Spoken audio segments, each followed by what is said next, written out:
Having drawn our two shapes, I'm now going to change the color of one of the shapes. So I'm going to select the shape on the right hand side. I'm going to change its color fill to say something different. I'm going to go for a totally opposite color, blue. I want to create the illusion that these two rings are interlinked.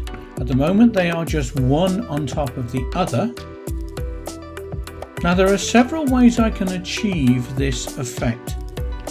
One of the easiest ways is to take a copy of one of your rings. Now I'm going to go the long way around. I'm going to make a copy of that ring. I'm then going to paste in front. I'm then going to change the stacking order and bring that right to the front. So I now have one ring copy on top of the blue ring. I'm going to go over to my toolbox and I'm going to select the eraser tool. The eraser tool allows you to actually rub out vector graphics. I'm going to mouse down and drag on part of this shape, mouse down and drag on part of the second part of the shape.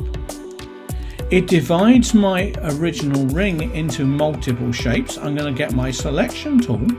I'm going to select the larger part of the ring and I'm simply going to do a delete.